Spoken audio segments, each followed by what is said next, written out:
Good morning students. आज हम start करेंगे चैप्टर 2। चैप्टर 2 क्या है? पोलोनोमियल। तो पोलोनोमियल के बारे में हम पढ़ते हुए हैं 7th में, 8th में, 9th में। तो एक बार हल्का सा हम उसे रिवाइंड कर लेते हैं। पोलोनोमियल की जो जनरल इक्वेशन होती है a x की पावर n प्लस x की पावर n कितनी भी हो सकती है, कितनी भी पावर हो सकती है, 10, 20, 100, 1, 2, 3, और ये तब तक जाएगी डिक्रीज होती चली जाएगी। b x की power n minus 1, c x की पावर n माइनस 2, और ये तब तक जाएगी जब तक कि x की पावर 0 ना हो जाए, n x की पावर 0। यानी कि अगर सपोज हम ये 3 से स्टार्ट करेंगे तो ax cube plus bx square plus cx plus d, तो ये क्या कहलाएगा? Cubic polynomial. क्यूबिक पोलोनोमियल तो जिसकी डिग्री 3 है, जिसकी डिग्री 3 होती है वो क्या कहलाता है? Cubic polynomial. तो क्यूबिक पोलोनोमियल कितनी टर्म होती है? टोटल मिला के 4 टर्म्स होती है, क्योंकि डिग्री प्लस 1 होता है। तो ax क्यूब ax स्क्वायर ये स्टैंडर्ड फॉर्म होती है, सबसे हाईएस्ट पावर, फिर लोएस्ट पावर, फिर ये, और सबसे लोएस्ट पावर क्या होती है? 0, हाईएस्ट टू लोएस्ट। ये हो गया। उसके बाद ax square plus bx plus c, ये कौन सा पोलोनोमियल हो गया? ये हो गया quadratic polynomial. Quadratic polynomial. ax plus b, ये हो गया हमारा लीनियर पोलोनोमियल। 9 पे हम पढ़ के आ चुके हैं। जिसकी डिग्री 1 होती है वो क्या कहलाता है? लीनियर पोलोनोमियल कहलाता है। जिसकी डिग्री 2 होती है वो क्वाड्रेटिक पोलोनोमियल कहलाता है। जिसकी डिग्री 3 होती है वो क्यूबिक पोलोनोमियल होता है। जिसकी डिग्री 4 होती है वो बाई क्वाड्रेटिक पोलोनोमियल होता है। इसी तरह डिग्री x की पावर 5 वाला भी पोलोनोमियल हो सकता है, x की पावर 10 वाला भी हो सकता है। जिसकी पावर x की पावर 10 हो, तो पोलोनोमियल कितनी भी पावर का हो सकता है। बस जो पावर होनी चाहिए वो फ्रैक्शन में नहीं होनी चाहिए। एक तो पावर फ्रैक्शन में नहीं होनी चाहिए, एक फ्रैक्शन में नहीं होनी चाहिए। It is not a polynomial. It is not a polynomial. तो ये पोलोनोमियल नहीं आता कि जो हमारा वेरिएबल होता है x, उसकी पावर ना तो कभी फ्रैक्शन में होनी चाहिए, ना नेगेटिव में होनी चाहिए, ना कोई वेरिएबल अपॉन में होना चाहिए। तो ये हम बात कर रहे थे पोलोनोमियल की, हम पढ़ के आ चुके हैं। अब हमारे 10th क्लास में जो है एक्सरसाइज 2.1। तो अभी हल्का सा बात कर लेते हैं। जो लीनियर पोलोनोमियल होता है उसका अगर हम ग्राफ बनाते हैं तो ग्राफ स्ट्रेट लाइन बनती है। स्ट्रेट लाइन बनती है, उसका एक ही जीरो होता है। तो जीरो मतलब क्या होता है? जीरो मतलब होता है जो x की वैल्यू निकालते हैं हम किसी भी इक्वेशन से। अगर हम लीनियर इक्वेशन को सॉल्व करेंगे तो वहां x की एक वैल्यू आएगी, तो एक जीरो बनाएगा उसका। क्वाड्रेटिक पोलोनोमियल का जो ग्राफ होता है वो पैराबोलिक शेप होता है। पैराबोलिक इस टाइप की जो शेप होती है इसे कहते हैं पैराबोलिक शेप। इसके कितने जीरोस होते हैं? 2। क्यूबिक पोलोनोमियल के 3। जितनी पावर होती है उतनी ही जीरोस होती है। अगर कोई पोलोनोमियल 4 पावर का है तो उसके जीरोस कितने होंगे? 4। तो अब बात करते हैं एक्सरसाइज 2.1। 2 तो बहुत इजी एक्सरसाइज है, 1 मार्क्स में आ सकता है, वैसे इतना ज्यादा कुछ नहीं है इसमें। इसमें बताना है हमें कि कितने जीरोस है। फिगर हमारे पास बनी हुई है, तो कोई भी ग्राफ जो है एक्स एक्सिस को जितनी बार टच करेगा या जितनी बार कट करेगा उतने जीरोस होंगे, क्योंकि हमें एक्स की वैल्यू निकालनी है। नंबर ऑफ जीरोस में पता है एक्स की वैल्यू। पहला जो पार्ट है उसमें क्या है? ये जो लाइन है पैरेलल आ रही है एक्स एक्सिस की, तो ये एक्स एक्सिस को कहीं पे भी कट नहीं कर रहा है। तो यहाँ पे जीरोस कितने हो जाएंगे? नंबर ऑफ जीरोस हो जाएंगे 0, क्योंकि एक बार भी वो कट नहीं कर रहा है एक्स एक्सिस को। तो नंबर ऑफ जीरोस कितने हो जाएंगे? 0। एक और एग्जांपल ले लेते हैं। ये एग्जांपल समझा रहा हूं मैं, ऐसा नहीं कि एक्सरसाइज से हो सकता है, ये अलग हो, मैं अपनी तरफ से एग्जांपल दे रहा हूं। यहाँ पे देख लेते हैं कितनी बार टच कर रहा है। नंबर ऑफ जीरोस कितनी बार कट कर रहा है? 1, 2, 3, 4। तो नंबर ऑफ जीरोस 4 हो गए। तो एक्सरसाइज 2.1 बिल्कुल सिंपल है, ऐसे कर लेते हैं। अब बात करते हैं एक्सरसाइज 2.2 की।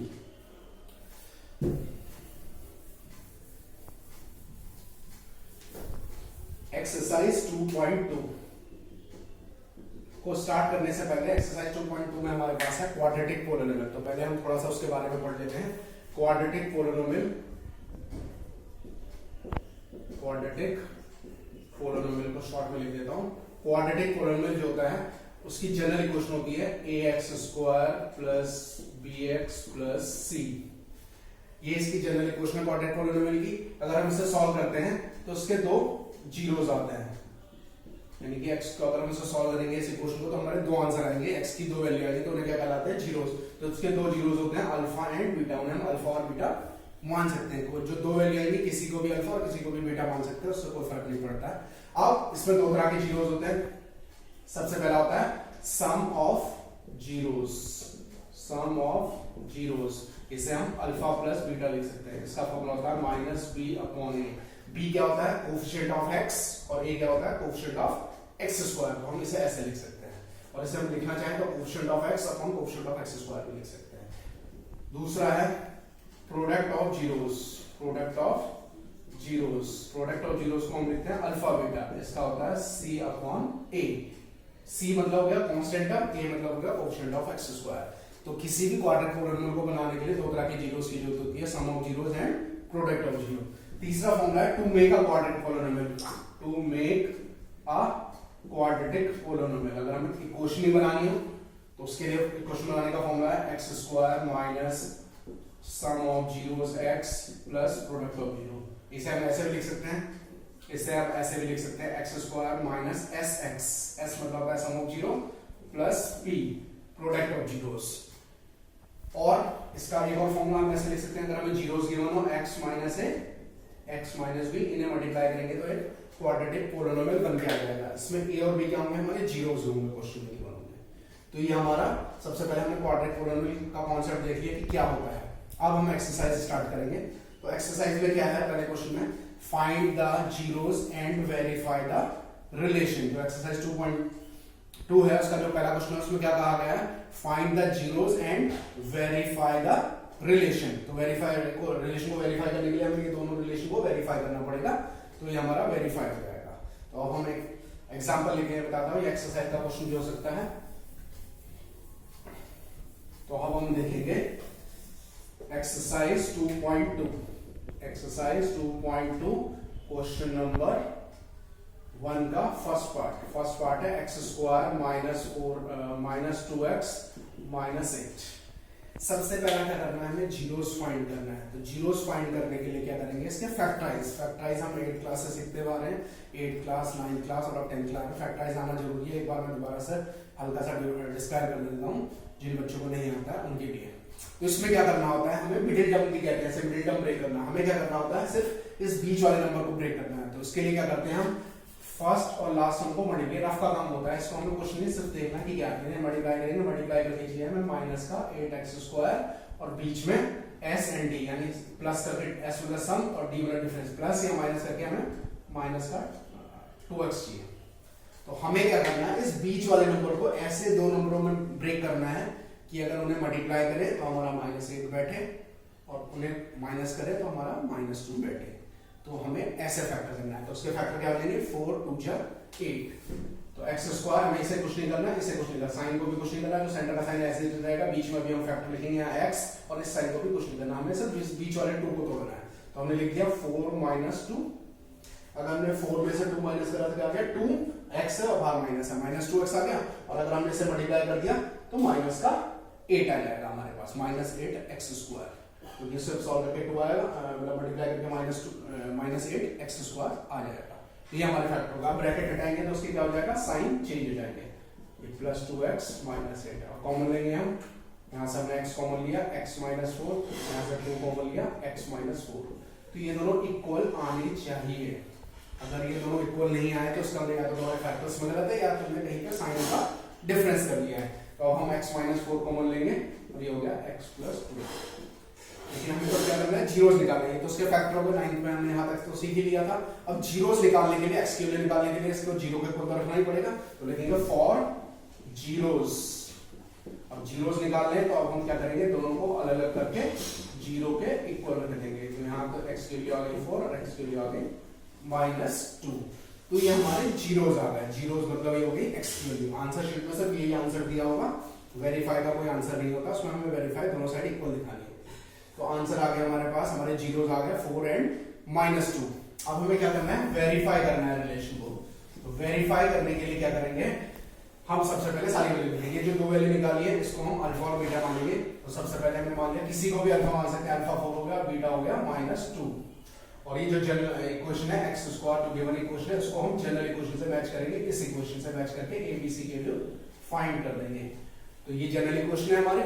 तो x स्क्वायर के साथ होता है a, तो यहाँ पे x स्क्वायर के साथ तो कुछ नहीं है, यहाँ कुछ नहीं होगा 1 माना जाएगा। तो a की वैल्यू होगी 1, x के साथ b है तो यहाँ x के साथ क्या है -2 और c की वैल्यू होगी -8। तो अब हम इसे वेरीफाई करने के लिए दो तरह के जीरोस चाहिए। सबसे पहले निकालेंगे हम सम ऑफ जीरोस -b/a। अब ये वैल्यू हमें पुट करके दोनों साइड इक्वल दिखानी है, इक्वल ही आनी चाहिए और कोई ऑप्शन ही नहीं है इसका। अगर इक्वल नहीं आ रहा है तो या तो हमारे फैक्टर गलत है, जीरोस गलत है, या फिर हमारे वेरिफिकेशन में गलती है।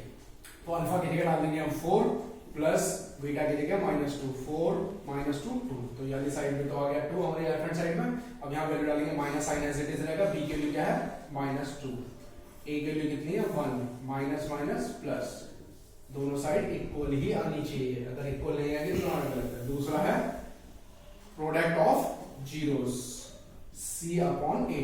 अल्फा की जगह डाल दिया हमने 4, बीटा की जगह -2, सी की जगह क्या डाला हमने -8, ए की जगह 1, -8 इक्वल टू -8 इक्वल आ गया। तो ये हेंस वेरीफाइड।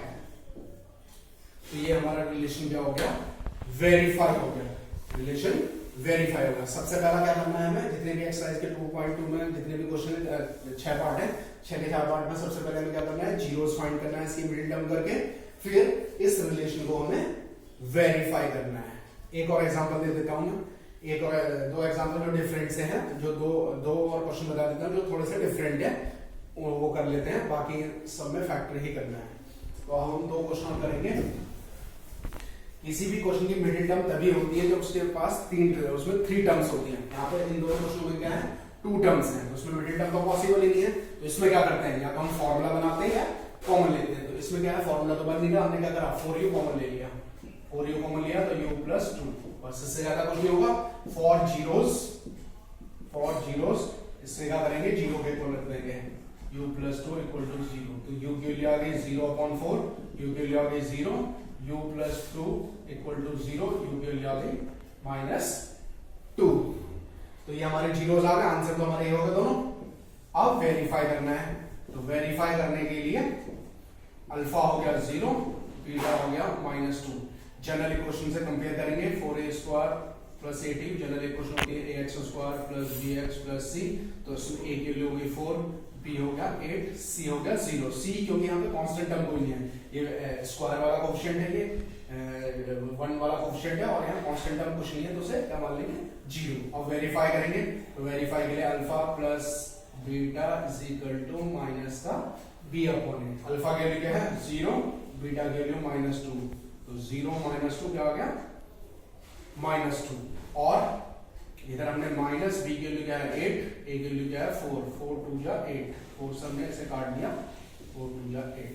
तो ये दोनों इक्वल ही आना चाहिए, जब भी हम वेरीफाई करते हैं तो ये दोनों इक्वल ही आने चाहिए। अगर इक्वल नहीं आएंगे तो हमारा इसका मतलब कहीं पे हमने क्या करा है, क्वेश्चन गलत करा है। अब इसका प्रोडक्ट ऑफ जीरोस है, तो प्रोडक्ट ऑफ जीरोस को मैं यहां बता देता हूं, ये नोट कर लिया होगा आपने। तो अब हम क्या करेंगे, इसमें प्रोडक्ट ऑफ जीरोस के लिए अल्फा बीटा = c/a। अल्फा की जगह जा रहे हैं 0, बीटा की जगह -2, तो 0, c की वैल्यू 0 है, a की वैल्यू 4, 0 = 0। Hence verified.